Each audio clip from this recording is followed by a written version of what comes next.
É uma alegria muito grande estar com vocês nesse aniversário, pensando lá no começo, naquela fase embrionária, em que se pensava, se imaginava, se planejava, e ver a igreja crescendo e se desenvolvendo é uma alegria, e estar aqui nessa ocasião é um privilégio.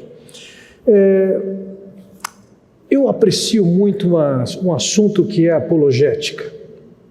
Ler livros da perspectiva da filosofia, da história, da física, da química, etc., que mostram a partir da ciência, ou dos fatos, ou do pensamento, a autenticidade, a confiabilidade do plano de Deus, da salvação, é alguma coisa que me alegra demais. Eu não diria que isso resolve problemas da minha fé, nem tampouco torna a minha fé mais forte, mas eu me alegro muito de ver como se pode conciliar a verdade, a pesquisa, a ciência, com a verdade do Evangelho. Entretanto, eu tenho visto muito pouco resultado prático a partir da apologética em termos de levar pessoas a Cristo. Conheço poucos casos que, por causa de uma leitura apologética, alguém veio a se converter e veio a crer em Cristo.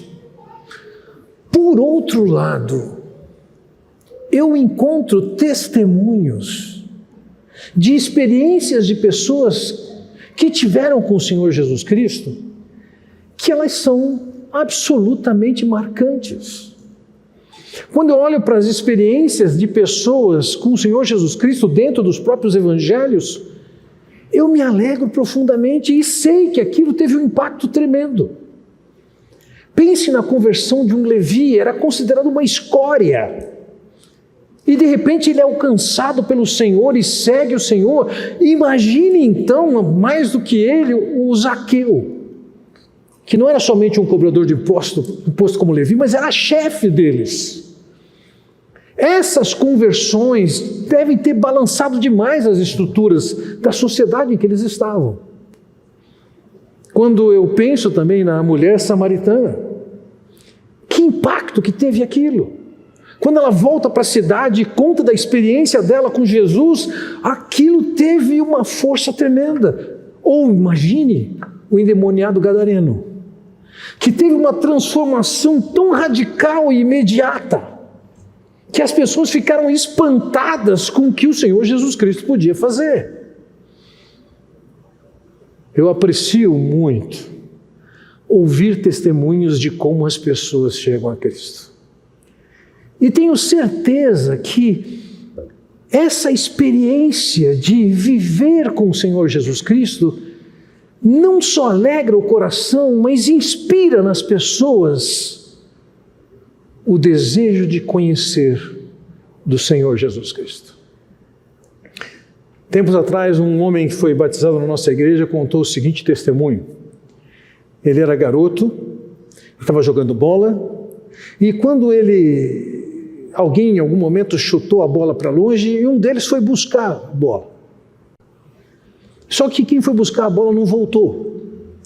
Então outros, inclusive ele, foram atrás do amigo e se depararam com a seguinte cena: o amigo em choque, diante de um corpo enforcado num galho de uma árvore e com a Bíblia aberta embaixo. E ele ouviu a seguinte frase: é isso que dá ler a Bíblia. E desde então, ele nunca teve motivação de ler as Escrituras. E de repente ele é convidado por um vizinho para ir na casa de um amigo que é alguém cristão, e ali tem outros cristãos, e eles estão se relacionando de tal maneira que esse camarada que tem aquela restrição de ler a Bíblia, fala: eu quero conhecer essas pessoas mais. E se abre para o Evangelho e se converte diante do testemunho de amor entre os irmãos. Eu quero pegar com vocês nessa noite uma narrativa que traz a experiência de alguém com Jesus. E quero, no final, aplicar algumas coisas dessa história à vida de vocês como igreja. Antes, deixe-me situar essa história. Essa história ela está acontecendo num momento em que as tensões entre Jesus e a liderança judaica, daquela religião exterior judaica, elas estão ficando mais intensas. E quando acontece essa história, as coisas descem ladeira abaixo. Vejam, o Senhor Jesus insistia em dizer, ele veio para buscar e salvar o que estava perdido.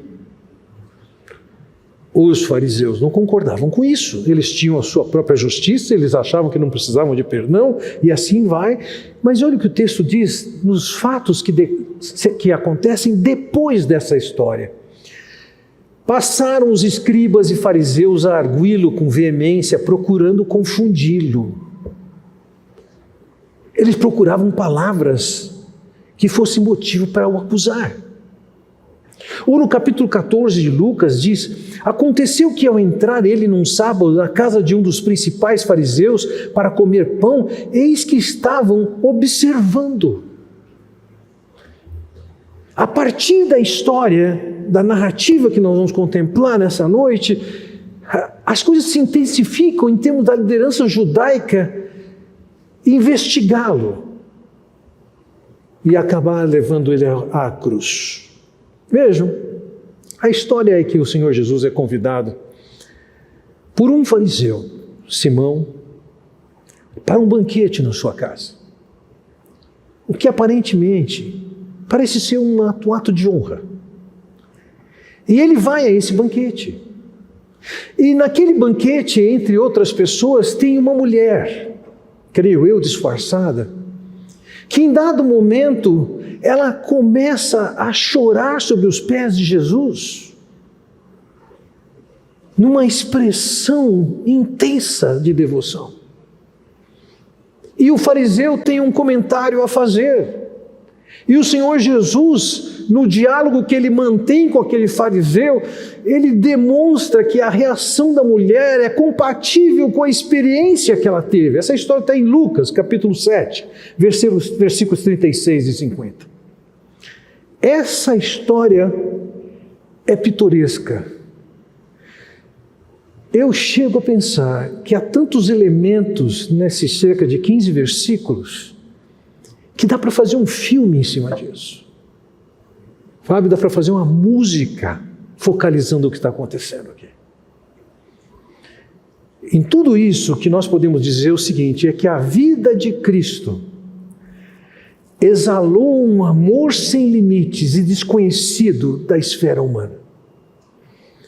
E eu quero explorar com vocês essa história, personagem por personagem, de forma a entender a grandeza do amor de Deus. E uma vez entendido isso, o que isso tem a ver com a Urbana? Vejam, pensando em explorar personagem por personagem, eu queria começar com vocês falando do primeiro personagem que eu diria o seguinte, ele é o grande protagonista. E eu estou me referindo aqui a Simão, o fariseu. Por que eu o vejo como o grande protagonista? Em primeiro lugar, ele era da elite religiosa. Ele era um homem de posição naquela sociedade, ele tinha status. Ele é um homem que tem uma casa, que pode oferecer um banquete. É ele quem convida o Senhor Jesus Cristo para esse banquete. É ele quem tem a maior parte das falas desse texto. É a ele que o Senhor Jesus Cristo mais se dirige ao longo da história contada. Tudo isso mostra que, na minha opinião, este homem era o grande protagonista da história. É ele que tem a casa, é ele que oferece o banquete, é ele que convida Jesus, é ele que acolhe as pessoas na sua casa, é na casa dele que acontece tudo isso. Então, quando lemos ali em Lucas 7,36, convidado por um dos fariseus para jantar, Jesus foi à casa dele e reclinou-se à mesa. O Senhor é convidado para ir nesse jantar e ele se senta à mesa com aquelas pessoas. E dentro do ambiente judaico, a mesa, mais do que um lugar de comer, é um lugar de comunhão. E aparentemente ele está sendo convidado para participar da comunhão com aquelas pessoas. Agora vejam, embora Jesus tenha sido convidado para um banquete, isso não era uma honra. De onde eu tiro isso? Das próprias palavras do Senhor Jesus Cristo. Veja o que ele diz no versículo 44, 45 e 46. Em seguida virou-se para a mulher e disse a Simão: vês esta mulher? Entrei em sua casa, mas você não me deu água para lavar os pés. Não era praxe, não tinha que acontecer, mas era razoável acontecer o que acontecia em tantos lugares, das casas terem água e ter um escravo, porque as ruas eram empoeiradas, o calçado era aberto, quando eles iam sentar à mesa, a mesa era baixa, os pés ficavam perto da próxima pessoa, e consequentemente, por uma questão de higiene e para o bem de todos, era normal ser lavado o pé. Quando o Senhor Jesus entrou nessa casa para a qual ele foi convidado, não lavaram o pé dele.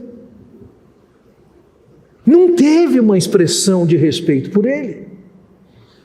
Qualquer escravo poderia ter feito isso, não aconteceu. Veja no versículo 45, o Senhor diz: você não me saudou com um beijo. Era comum, era normal as pessoas se saudarem com um beijo, era amigável, era respeitoso. O Simão convida Jesus para o banquete, mas não lava o pé, não manda lavar o pé, não dá um beijo de saudação. Por fim, no versículo 46, ele diz: você não ungiu minha cabeça com óleo. Não pense nisso aqui, unção, simplesmente como alguma coisa espiritual que estaria acontecendo. Isso aqui fazia parte da toalete da época. Era normal derramar um óleo refrescante, perfumado, numa terra seca. Aquilo era uma maneira de hidratar a pele. Não tinha que ser feito, mas era normal ser feito assim. As pessoas faziam isso com quem tinha alguma consideração. Lava o pé, beija quando recebe, oferece algum conforto com óleo suave. Vejam, o Senhor não olhou para aquele banquete pensando: opa, boca livre hoje, sábado, vamos comer de graça na casa dele. Não! O Senhor Jesus nem tampouco considerou a ideia de que, puxa, era uma honra para ele ser convidado por aquele camarada. Não! Ele sabia que não tinha nada de honra. O que estava acontecendo é que ele deve ter tido alguma participação na sinagoga, e ele sai naquele sábado e eles vão para esse jantar. Vejam, Jeremias diz que era comum naqueles dias, e que provavelmente era isso que estava acontecendo, que depois que acontecia a reunião na sinagoga, eles convidavam o rabi para casa, ofereciam um jantar. E era comum nessas circunstâncias as portas da casa ficarem abertas. Qualquer um podia vir e entrar, sentava na parede e ficava assistindo aquelas reflexões e debates e conversas sobre cultura, sociedade, religiosidade. Aparentemente era isso que estava acontecendo naquela ocasião. As portas estavam abertas.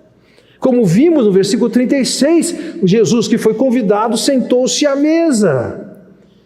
E aí se desenrola essa história surpreendente de uma mulher, e daqui a pouco nós falamos sobre ela, que começa a chorar e molhar os pés de Jesus, que solta seus cabelos e começa a limpar os pés de Jesus. E quando ela faz isso, o nosso personagem agora, o protagonista, o que ele diz? Versículo 39. Ao ver isso, o fariseu que o havia convidado disse a si mesmo: se este homem fosse profeta, saberia quem nele está tocando e que tipo de mulher ela é, uma pecadora. Dentro do ambiente judaico, uma mulher era vista como uma condição social inferior e ela jamais chegaria e conversaria e teria uma presença em público com um homem da liderança judaica. Mas Jesus se deixar tocar por ela. Veja, essa questão de aproximação e toque tem muito de cultura. Eu me lembro, anos atrás, eu estava com uma família de americanos em casa, saímos para comer uma pizza e chegamos à pizzaria, uma moça nos atendeu e a pizzaria estava cheia, então ela veio ali pegar, me dar a senha, etc. E depois que dessa conversa, breve conversa com a moça, a senhora americana falou assim: ela tocou você? Ela me tocou? Ela tocou você? Eu não entendi. Você está me perguntando se ela me tocou ou você está afirmando que ela tocou? Não, eu estou afirmando, ela tocou você. Eu falei, eu não sei. A moça provavelmente em algum momento fez assim no meu braço. Alguma coisa assim, espera um pouquinho. Para aquela senhora, isso foi um escândalo. Ela ter me tocado. Para nós isso não é problema. Para ela ou para a região dela nos Estados Unidos, isso é um problema. Naquelas circunstâncias em que o Senhor Jesus estava, efetivamente uma mulher tocar. Isso não falava somente da mulher. Veja, esse homem sabia da mulher. Daqui a pouco nós falamos sobre ela. Ele sabia que ela era uma pecadora. Mas a questão para aquele fariseu é o seguinte: se Jesus se deixou tocar por uma mulher dessa estirpe, ele não é profeta coisa nenhuma.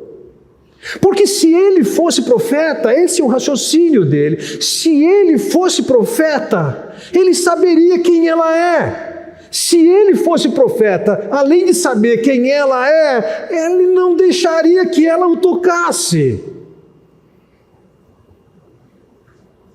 Se ele fosse profeta, saberia quem era. Se fosse profeta, saberia que não podia tocar. Mas Jesus deixou.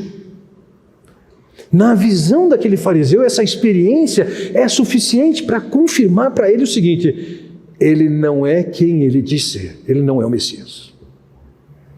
Ele não é o profeta. Ponto final.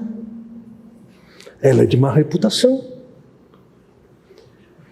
O fato é que para aquele fariseu foi um incômodo tremendo o fato de Jesus não ter se incomodado com a mulher, ter tocado nele.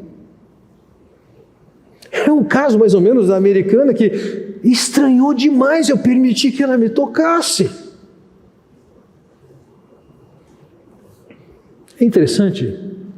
O fariseu, eu creio, ele não está honrando a Jesus, mas ele está tratando Jesus com respeito. No versículo 40, respondeu-lhe Jesus: Simão, tenho algo a lhe dizer. E aí o Simão responde: dize, mestre. Ele trata Jesus com respeito. Ele não honra, mas ele tem algum respeito. Agora entenda isso. Um fariseu jamais convidaria alguém que ele considera um blasfemador. E é assim que eles viam Jesus já? Porque ele havia declarado algumas pessoas perdoadas? E quem perdoa é somente Deus? Então, dentro da visão farisaica, Jesus era um blasfemador. Ele julga Jesus. E o convite para ir à sua casa não é uma honra. É uma oportunidade de feri-lo. É uma oportunidade de confirmar a visão que ele tem de Jesus. Isso estabelece um pouco do ambiente daquele jantar, e agora eu quero falar um pouco dessa mulher. Lembre-se, era uma casa, um rabi é convidado, ele vai discorrer sobre alguns assuntos. As pessoas entram na casa, sentam junto às paredes. Eventualmente, se sobrou alguma comida, alguma daquelas pessoas até pode entrar e pedir um pouco de comida. Agora veja o que diz o versículo 37. Ao saber que Jesus estava comendo na casa do fariseu, certa mulher daquela cidade, uma pecadora, trouxe um frasco de alabastro com perfume. O que aquela mulher ouviu? Bom, antes de mais nada, a maneira como a frase grega inicial começa, a ideia diz o seguinte: vai acontecer alguma coisa muito estranha. Uma mulher desqualificada moralmente não entraria na casa de um fariseu. E se ela entrasse, tinha uma boa chance de ser posta para fora.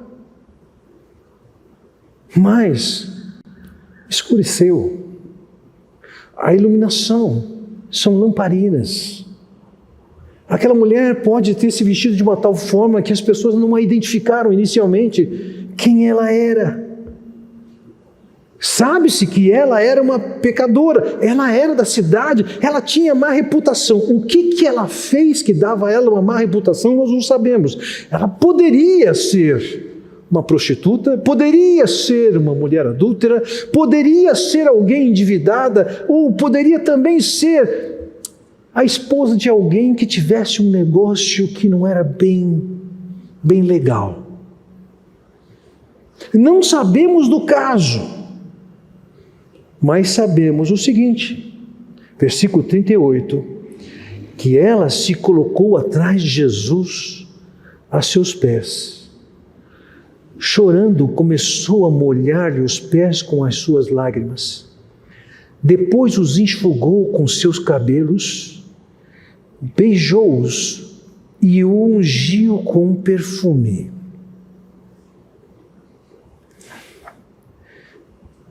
Qual é a história que essa mulher tinha antes com Jesus? Até aqui não sabemos muita coisa. Sabemos sim que ela, ao ouvir que Jesus iria estar na casa, ela foi lá. Ela sabia, ela tinha uma visão de Jesus ao ponto de, quando ouviu que ele ia, ela se expôs e foi à casa do fariseu.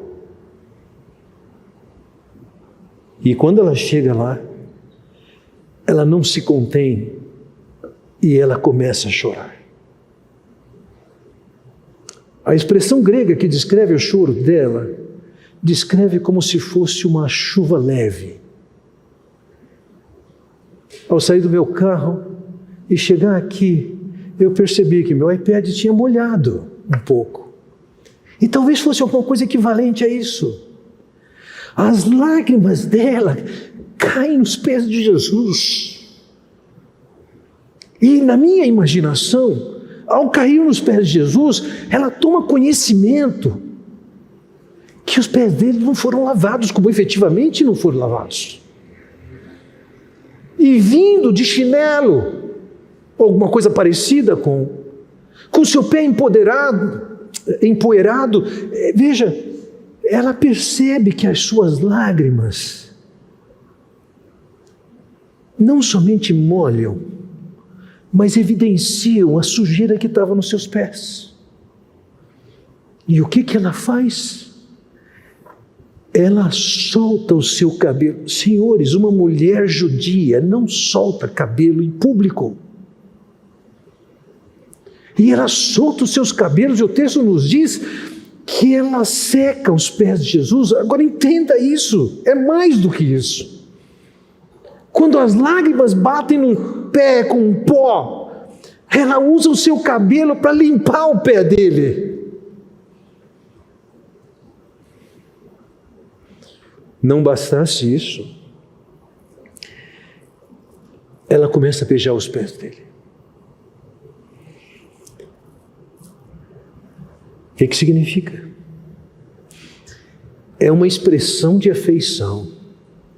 E no ambiente judaico, é uma expressão de reconhecimento de autoridade. Quando no Salmo de número 2 diz: beijai o Filho para que não se irrite, beijai o Messias, o Cristo, a ideia é: se coloquem diante dele, reconheçam a sua autoridade. Essa mulher é tomada por uma emoção, ela chora, ela solta seu cabelo, ela expressa sua afeição, ela seca e limpa os pés de Jesus, ela beija os seus pés. E era normal alguém ter um perfume, era normal as mulheres terem isso, era até uma maneira de poupança. Quando Jesus entrou na casa, Simão poderia ter usado um perfume, um óleo refrescante e hidratante, barato. Mas essa mulher, ela tem um perfume, um vaso de alabastro, que é uma espécie de um mármore egípcio. É alguma coisa de valor. E ela derrama aquele perfume nos pés de Jesus. Era uma profunda reverência. Era uma profunda devoção. A maneira como a história está construída e o protagonismo que o dono da casa tem, eu entendo que essa mulher, que era uma coadjuvante, que não estava no roteiro e que entra na história, ela rouba a cena.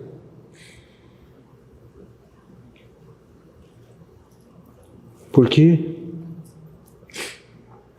Porque ela expressa sua devoção, seu amor, seu reconhecimento, sua gratidão por alguma coisa que até aqui não está explícito.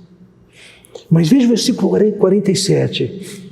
Portanto eu lhe digo, os muitos pecados dela lhe foram perdoados, pelo que ela amou muito. Jesus sabe que ela tem muitos pecados, e Jesus está dizendo aqui que ela foi perdoada. E porque ela foi perdoada, ela está ali manifestando o que está manifestando: seu amor, sua devoção, seu carinho, seu reconhecimento de autoridade, sua emoção. A reação dessa mulher não é uma ação que nasce do nada. Ela teve alguma experiência prévia com Jesus. E quando ela ouve de Jesus, aquele que trouxe para ela perdão, é por isso que ela vai na casa daquele fariseu. E ali na casa daquele fariseu se desenrola uma história que contraria totalmente a visão que o fariseu tinha. Por quê? Primeiro, Jesus sabia que ela era pecadora. O fariseu acha que Jesus não sabe, mas Jesus sabia que ela era pecadora. E ele sabia mais ainda, ele sabia que ela estava perdoada. O fariseu não sabia nada disso. Essa mulher, esse segundo personagem que entra nessa história, não é nenhuma convidada, ela rouba a cena com sua emoção, com sua devoção, com seu amor. Entenda isso. O que ela está fazendo é absolutamente fora do código sociocultural daqueles dias. Não era para ela estar naquela casa. Não era para ela tocar em Jesus. Não era para ela chorar sobre seus pés. Não era para soltar seu cabelo. Não era para ela secar os pés dele. Não era para beijar-lhe os pés. Mas essa mulher não se contém. Enquanto tem um fariseu ali que acha que não precisa ser perdoado, há uma mulher que rouba a cena, expressando toda a sua gratidão. Ela mudou completamente o status daquele jantar. Aquele jantar era para o fariseu uma oportunidade de, quem sabe, numa armadilha, pegar Jesus. Para ela, era a oportunidade de manifestar o seu testemunho do perdão, com gratidão, com devoção e com amor. Falamos do fariseu, falamos da mulher. Por fim, eu quero falar do Senhor Jesus Cristo. Ele também roubou a cena, de uma maneira mais sutil, mas ele roubou a cena. Eu não tenho dúvida alguma. Se ele sabia o que o fariseu estava pensando no juízo dele, porque Jesus se deixou tocar pela mulher, ele também sabia por que o fariseu estava levando ele na casa. Ele não foi surpreendido quando não lavaram os pés, quando não recebeu um beijo, quando não recebeu o perfume. Ele sabia de tudo isso. Mas embora ele soubesse de tudo isso, ele decidiu ir. Ele sabia que a mulher ia estar lá.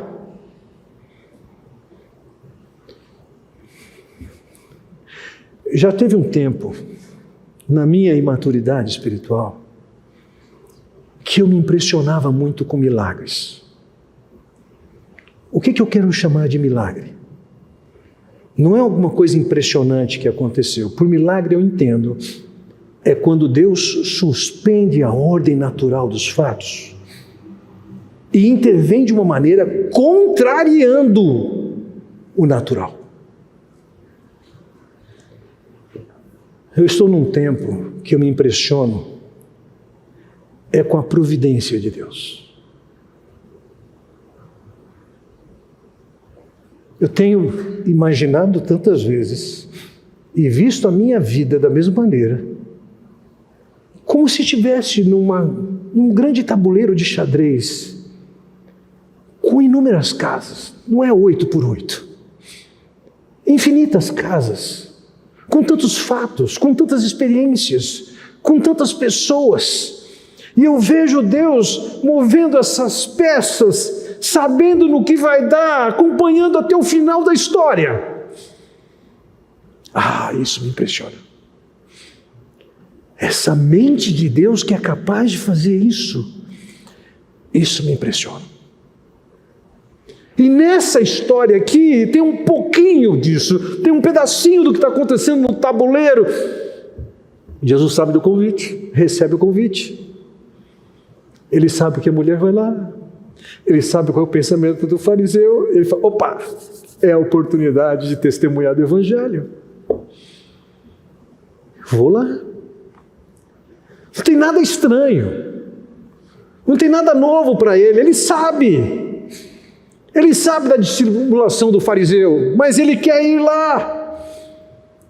E ele vai viver ali a experiência no seu ministério. Primeiro caso de uma mulher que dá um testemunho público da sua fé. Veja, voltamos lá no versículo 39. Ao ver isso, o fariseu, ver a mulher tocando nele, em Jesus, o fariseu que o havia convidado disse a si mesmo, se este homem fosse profeta, saberia quem nele está tocando.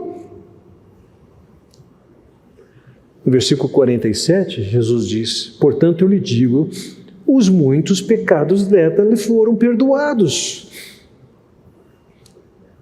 Vejam, para o fariseu, Jesus não sabe. Mas Jesus mostra para o fariseu, eu sei o que está acontecendo. Eu sei quem era. No versículo 40, Jesus diz para Simão, eu tenho algo a lhe dizer. Para o fariseu, Jesus aceitou um convite de um banquete.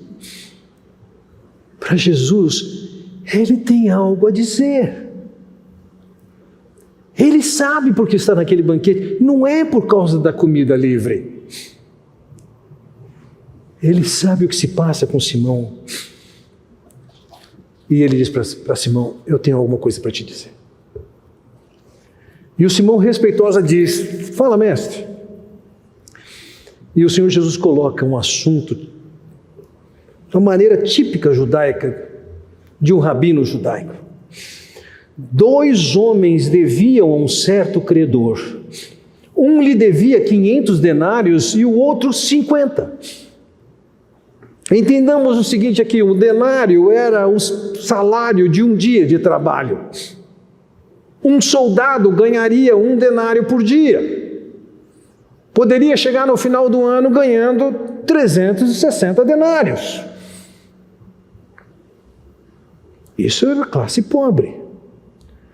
Um homem como Pilatos, se calcula, ele ganhava de 15 mil a 75 mil denários. Um oficial de Augusto ganhava de 2.500 a 10 mil denários. Então nós estamos vendo uma dívida aqui correspondente ao que se podia ganhar um homem, 50 denários, quase 2 meses de trabalho. 500 denários, de 15 a 20 meses de trabalho. Uma dívida típica de classe média. Os rabinos sabiam falar muito bem de histórias que envolviam finanças. Versículo 41. Nenhum dos 2 tinha com que lhe pagar, por isso perdoou a dívida a ambos. Qual deles o amará mais? Vejam, esse Simão, ele não é bobo. A pergunta que Jesus faz traz uma resposta muito fácil de dar, muito óbvia. Mas é tão óbvia que ele começa a duvidar das intenções de Jesus. Será que tem uma pegadinha aqui? Versículo 43, Simão respondeu: suponho que aquele a quem foi perdoada a dívida maior. Suponho. Ele não está sabendo onde Jesus quer chegar com essa pergunta. Pode ter uma pegadinha e ele é cuidadoso, ele diz: eu suponho. E quando ele responde isso, o Senhor diz para ele: você julgou bem, disse Jesus. A pegadinha não era ele dar a resposta errada. A pegadinha era ele dar a resposta certa, que derrubava o argumento que ele tinha no começo sobre Jesus. Versículo 44. Em seguida virou-se para a mulher e disse a Simão: vê essa mulher? Entrei em sua casa, mas você não me deu água para lavar os pés. Ela, porém, molhou os meus pés com as lágrimas e os enxugou com os seus cabelos. E ele continua a falar. Ela secou, ela beijou, ela me ungiu. Você não fez nada disso.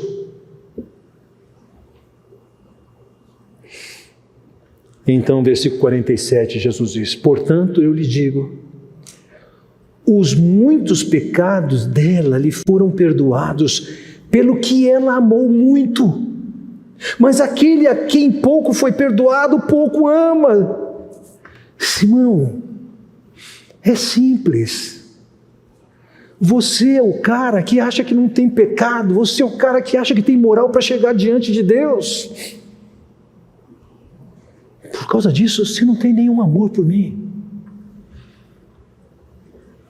Ela, em contrapartida, ela tem muito pecado. Ela foi perdoada. Chorar sobre meus pés, secá-los, limpá-lo com cabelo, beijar meus pés, ungí-lo com perfume caro, é porque ela me ama muito. Não é porque eu não sei quem ela é. Não é porque eu não tenho falta de senso de evitar que ela me beije. É uma expressão autêntica de um amor intenso em reação àquilo que foi feito por ela. Era um paralelo perfeito que Jesus estava trazendo.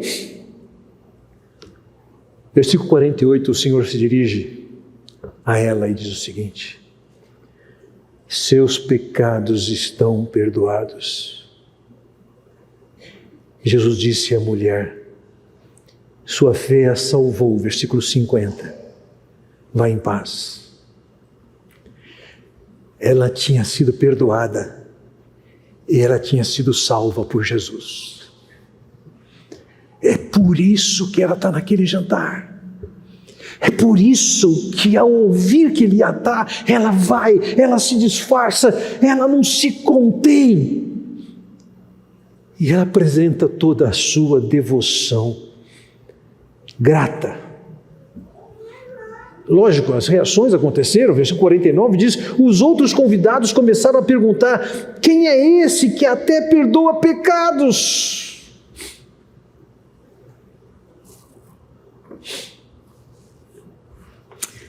Tendo visto essa história, eu quero pensar em 3 aplicações para vocês, Igreja Batista Urbana. Primeira, vocês podem vir a ser uma comunidade farisaica, que acham que são os tais, e que os outros não são ninguém, e se revestirem de um orgulho. Cuidado. É possível que vocês olhem para outras pessoas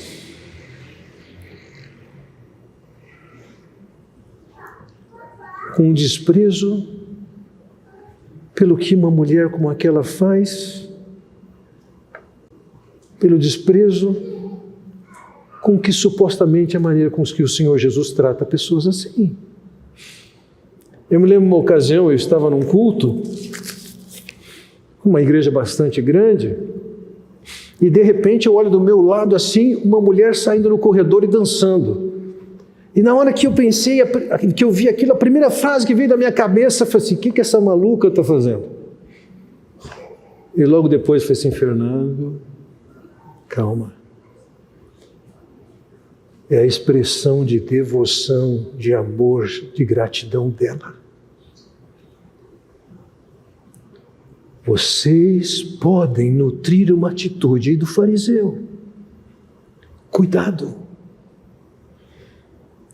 Segundo, vocês podem ser uma congregação inspirada nessa mulher, com uma expressão de devoção fora do padrão.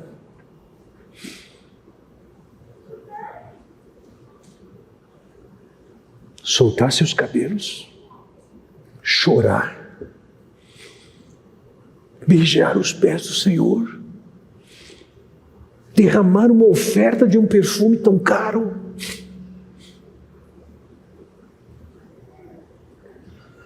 Eu quero encorajá-los a serem o povo, obrigado, a serem o povo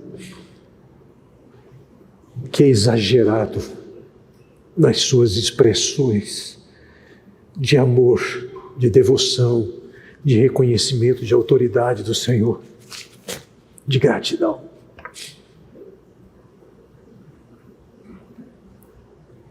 Em terceiro lugar, vocês são um povo chamado para se inspirar no Senhor Jesus Cristo.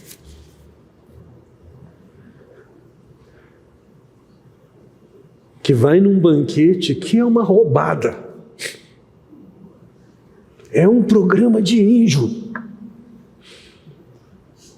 Mas porque ele vê que aquela é a oportunidade do testemunho da graça e do perdão de Deus.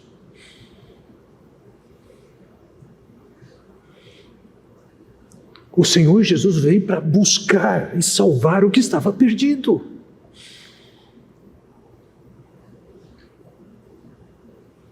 Vocês foram chamados para isso. A sala da minha casa tem sido palco de muitas pessoas se converterem. Nesses dias, meu apartamento está em reforma porque eu quero uma sala mais ampla para poder ter mais gente. Para que existe a sala da sua casa?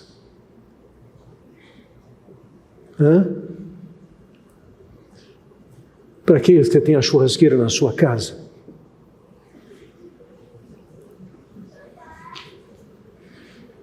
Eu gostaria que vocês, como igreja, perturbassem essa liderança que se apresentou aqui hoje, dizendo o seguinte: eu preciso alcançar meus amigos e eu não sei como, me ensina, me treina.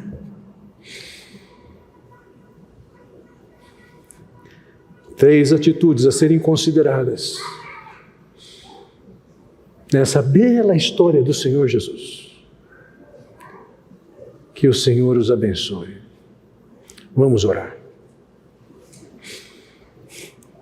Pai Celestial, muito obrigado por esse testemunho tão rico da Tua graça, da Tua bondade, do Teu perdão, do planejamento do Teu Filho para chegar ali e testemunhar da graça, do amor sobre aquela mulher pecadora. Que a Tua bênção esteja sobre essa congregação, grata pelo que o Senhor já conduziu nesses 5 anos, mas com o desafio de ser um povo que expressa intensamente a gratidão, o louvor, a devoção, a consagração, como aquela mulher. Proteja-os, livra-os de qualquer soberba, mas ao contrário, que se inspirem no Teu Filho, Senhor Jesus, para dirigir seus passos, suas ações, seus projetos, para alcançar o que está perdido. Eu oro, Pai bondoso, no nome do Senhor Jesus Cristo. Amém. Deus os abençoe.